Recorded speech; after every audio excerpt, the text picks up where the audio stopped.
မင်္ဂလာပါ Camry Ace e-learning platform မှာကြိုဆိုလိုက်ပါတယ်ကျွန်တော်ဒီနေ့ sharing လုပ်ပေးခြင်းတဲ့အကြောင်းအရာကတော့ mobile phone နဲ့ဘာလုပ်မလဲဆိုတဲ့ခေါင်းစဉ်များဖြစ်ပါတယ် mobile phone နဲ့နေ့စဉ်အသုံးပြုနေတဲ့သူတွေ mobile phone နဲ့အလုပ်လုပ်ကိုင်နေတဲ့သူတွေ mobile phone နဲ့စာလေ့လာနေတဲ့သူတွေအတွက်တည်ထားတဲ့အကြောင်းအရာပဲဖြစ်ပါတယ်ကျွန်တော်တို့ရဲ့ mobile phone တွေကအချိန်ကြာနဲ့အမျှ performance ကျလာမျိုးတွေ performance မှာဟန်တာမျိုးတွေဖြစ်တတ်ပါတယ်အဲ့လိုမျိုးဖြစ်လာတဲ့အခါမျိုးမှာဆိုလို့ရှိရင်ဘယ်လိုမျိုးဖြည့်ရှင်းမလဲဘယ်လိုမျိုးဖြည့်ရှင်းဖို့နည်းလမ်းတွေရှိလဲဆိုတာကိုကျွန်တော်လည်းတူတူလေ့လာကြည့်ရအောင်ကျွန်တော်တို့ရဲ့ mobile phone နှိပ်ဝစေတဲ့အကြောင်းအရာတွေအချက်လက်တွေကတော့အများကြီးရှိပါတယ်အဲ့ဒီမှာအဖြစ်များတဲ့အချက်ကတော့ RAM ပြည့်နေခြင်းနောက်တစ်ခုကကိုယ့်ရဲ့ဖုန်းမှာ storage ပြည့်နေခြင်းကိုယ်သုံးနေတဲ့ operating system တွေ software တွေကလည်း version က update မဖြစ်နေခြင်းနောက်ဆုံးချက်ကတော့ကိုယ့်ရဲ့ဖုန်း battery က performance ကြောကြနေခြင်းကြောင့်လည်းဒါကိုယ့်ရဲ့ဖုန်းက performance ကိုထိခိုက်စေနိုင်ပါတယ်အဲ့တော့ပထမဆုံးအနေနဲ့ RAM ပြည့်နေခြင်းကိုယ့်ရဲ့ဖုန်းမှာ background app တွေအများကြီးဖွင့်ထားမယ်ကိုကဒါ application တွေကိုတစ်ခုပြီးတစ်ခုဖွင့်တဲ့အခါဆိုလို့ရှိရင်နောက်ွယ်ကနေပြီးတော့ background app တွေက run နေရတဲ့အတွက်ကိုယ့်ရဲ့ RAM ကနောက်ွယ်ကနေ run စားစေနိုင်ပါတယ်အခါမျိုးဆိုလို့ရှိရင်တော့ကိုယ့်ရဲ့ဖုန်းက performance ကိုလျော့ကျစေနိုင်ပါတယ်နောက်တစ်ခုကတော့ storage ပြည့်နေခြင်းကိုကနေပြီးတော့ application တွေ file တွေအများကြီးထည့်ထားမယ် app တွေအများကြီးထည့်ထားမယ်ဓာတ်ပုံတွေ video တွေလည်းအများကြီးထည့်ထားမယ်ဆိုရင်တော့ကိုယ့်ရဲ့ဖုန်းကခဏလေးနဲ့ storage ပြည့်သွားနိုင်ပါတယ်နောက်တစ်ခုကတော့ cache data တွေ junk file တွေကလည်းကိုယ့်ရဲ့ဖုန်းရဲ့ performance ကိုထိခိုက်စေနိုင်ပါတယ်အခု operating system တွေ software တွေက update မဖြစ်နေခြင်းကိုအသုံးနေတဲ့ operating system က version နှိမ့်နေမယ်ဆိုလို့ရှိရင်တော့ bug တွေနဲ့ဒီ security issue တွေဖြစ်စေနိုင်ပါတယ် application တွေကိုလည်းကျွန်တော်တို့ကမကြာခဏ update လုပ်ပေးသင့်ပါတယ်အဲ့လိုမျိုး update မလုပ်ထားဘူးဆိုလို့ရှိရင်တော့ဒီ operating system တွေဒီ software တွေက optimize မဖြစ်စေနိုင်တာကြောင့်ဒါကိုယ့်ရဲ့ဆက်ကနှိမ့်တာမျိုးတွေဟန်တာမျိုးတွေဖြစ်စေနိုင်ပါတယ်နောက်တစ်ခုကတော့ battery အားနည်းခြင်းကျွန်တော်တို့တွေကဖုန်းကိုအသုံးပြုတာကြာတာနဲ့အမျှကိုယ့်ရဲ့ဖုန်းရဲ့ battery performance ကလည်းလျော့ကျလာစေပါတယ်အခါမျိုးဆိုရင်တော့ဖုန်းကထင်သလောက်မတော်တာမျိုးတွေဖုန်းကခဏလေးနဲ့အားကုန်တာလိုမျိုးဖြစ်စေနိုင်ပါတယ်အဲ့တော့မိမိရဲ့ဖုန်းမှာအခုလိုမျိုးပြဿနာလေးဖြစ်လာပြီဆိုလို့ရှိရင်တော့ဘယ်လိုမျိုးဖြေရှင်းလို့ရလဲဆိုတာကိုကျွန်တော်တို့လေ့လာကြည့်ရအောင်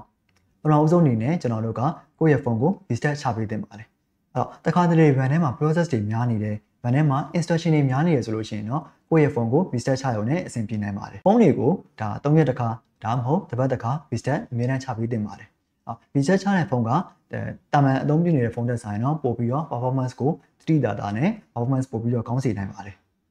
နောက်ထပ်အချက်တစ်ခုကတော့ storage ကိုအမြဲတမ်းရှင်းပေးသင့်ပါတယ်ကိုအသုံးမပြုတော့တဲ့ဓာတ်ပုံတွေ video တွေ application တွေကိုကျွန်တော်တို့ကအမြဲတမ်း clean လေးလုပ်ပေးသင့်ပါတယ်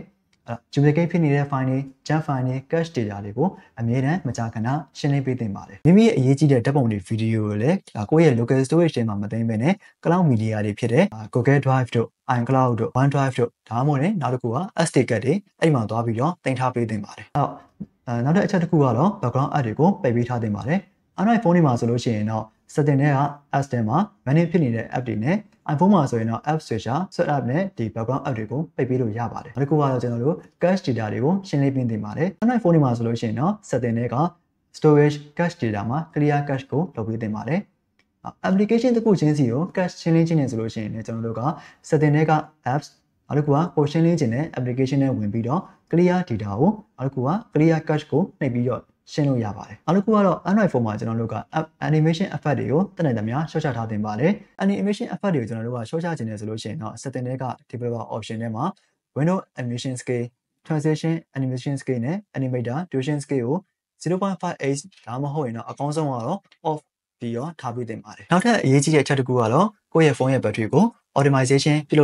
ုပ်ထားပေးသင့်ပါတယ်အဲ့တော့အရင်ဆုံးကိုယ့်ရဲ့ဖုန်းမှာ battery saver mode ကအလုပ်လုပ်နေတာမလုပ်နေတာအရင်ဆုံးစစ်ဆေးပေးသင့်ပါတယ်။ background မှာ run နေတဲ့ app တွေကိုယ့်ရဲ့ဖုန်းကို battery စားစေတဲ့ application တွေကို setting တွေက battery ဆိုတဲ့နေရာမှာ app optimization ဖြင့်ပိတ်လို့ရအရေးကြီးတဲ့အချက်တစ်ခုကတော့ကျွန်တော်တို့တွေကကျွန်တော်ရဲ့ဖုန်း battery ကိုအချိန်ကြာမြင့်စွာအားသွင်းခြင်းမကြာခဏအားသွင်းခြင်းကြောင့်လည်းကိုယ့်ရဲ့ဖုန်းရဲ့ battery က battery performance ကိုလျော့ကျစေနိုင်ပါတယ်နောက်ဆုံးနည်းလမ်းကတော့ကျွန်တော်တို့တွေက factory reset ပြုလုပ်ထားပေးသင့်ပါတယ်ဖြတ်မှာနည်းလမ်းတွေနဲ့ဖြည့်ရှင်းလို့မရဘူးဆိုလို့ရှိရင်တော့ factory reset ပြုလုပ်လို့ရပါတယ်ဒါပေမဲ့အရေးကြီးတဲ့အချက်တစ်ခုကတော့ဒီ factory reset မလုပ်ခင်မှာကျွန်တော်တို့ကအရေးကြီးတဲ့ data တွေအရေးကြီးတဲ့ဓာတ်ပုံတွေ video တွေ content တွေကိုကျွန်တော်တို့ကတခြားနေရာမှာသွားပြီးတော့ backup ယူထားပေးသင့်ပါတယ် backup ယူထားလို့ဆိုလို့ရှိရင်တော့ factory reset ပြုလုပ်တဲ့အခါဆိုလို့ရှိရင်ဒါ data တွေပါပျက်စီးသွားနိုင်ပါတယ်အဲ့တော့ backup ယူမယ်ဆိုလို့ရှိရင်တော့ Android phone တော့ဆိုလို့ရှိရင် setting တွေက system ဆိုတဲ့နေရာ မှာ bucket ယူလို့ရပါတယ်အဲ့တော့ Freddy reset ချချင်တယ်ဆိုလို့ရှိရင်လည်းအဲ့ဒီနေရာမှာပဲ system reset ဆိုတဲ့နေရာမှာ Freddy reset ကိုရွေးလို့ရပါတယ် iPhone မှာ Freddy reset ချချင်တယ်ဆိုလို့ရှိရင်တော့ setting တွေက general reset ဆိုတဲ့နေရာမှာ erase all contact and setting ဆိုတဲ့နေရာကိုရွေးလို့ရပါတယ်အထူးသဖြင့် Android phone တွေကဆိုလို့ရှိရင်တော့ Google File တွေ Estimate တွေနဲ့ CC Cleaner ဆိုတဲ့ cleaning app တွေကိုအသုံးပြုပြီးတော့ performance ကိုမြင့်တင်လို့ရပါတယ်နောက်ထပ်အရေးကြီးတဲ့အချက်တစ်ခုကတော့ကျွန်တော်တို့အသုံးပြုနေတဲ့ operating system တွေ application တွေ software တွေကို update ပြုလုပ်ထားသင့်ပါတယ်ကျွန်တော်တို့အသုံးပြုနေတဲ့ operating system ကို update ပြုလုပ်ချင်တယ်ဆိုလို့ရှိရင်တော့ setting တွေက software update တွေသွားပြီးတော့ operating system ကို update ပြုလုပ်လို့ရပါတယ်နောက်တစ်ခုကတော့ application တွေကို update ပြုလုပ်ချင်တယ်ဆိုလို့ရှိရင်တော့ဒီသက်ဆိုင်ရာ Play Store မှာပဲဖြစ်ဖြစ် App Store မှာပဲဖြစ်ဖြစ် update ပြုလုပ်လို့ရပါတယ်နောက်တစ်ခုကတော့ battery ကို optimize လုပ်ပေးသင့်ပါတယ်အဲ့တော့ကိုယ့်ရဲ့ဖုန်းမှာဒီ battery saver မှုအလုပ်လုပ်နေတာမလုပ်နေတာအရင်ဆုံးစစ်ဆေးသင့်ပါတယ်နောက်တစ်ခုကကျွန်တော်တို့ကဒီ battery ကိုစားစေတဲ့နောက်ကမှ run နေတဲ့ဒီ background app တွေကိုပိတ်ပေးထားသင့်ပါတယ်အဲ့တော့ background app တွေကိုကျွန်တော်ပိတ်ပေးချင်တယ်ဆိုလို့ရှိရင်တော့ background မှာ run နေတဲ့ app တွေကို setting ထဲရသွားပြီးတော့ပိတ်ပေးလို့ရပါတယ်နောက်တစ်ခုကbattery စားတာတက်တာအောင်လေဒီ setting ထဲမှာ battery ဆိုတဲ့နေရာမှာ app optimization ကိုပိတ်ပေးထားသင့်ပါတယ်ဒီ sharing လုပ်ပေးသွားတဲ့အကြောင်းအရာကိုကြည့်ရှုပြီးတော့မိမိရဲ့ဖုန်း performance ကိုဘယ်လိုမျိုးမြင့်တင်မလဲမိမိရဲ့ဖုန်းကိုဘယ်လိုမျိုး maintenance ပြုလုပ်မလဲဆိုတာကိုနားလည်သိရှိသွားမယ်လို့မျှော်လင့်ပါတယ်နောက်ထပ်လည်း network sharing နဲ့ပတ်သက်တဲ့အကြောင်းအရာတွေကိုစစ်စမ်းပြသင်ပေးသွားမှာဖြစ်တဲ့အတွက် KMD Ace e-learning platform မှာစောင့်မျှော်ကြည့်ရှုဖို့အတွက်ဖိတ်ခေါ်အပ်ပါတယ်အားလုံးကိုကျေးဇူးတင်ပါတယ်ဗျ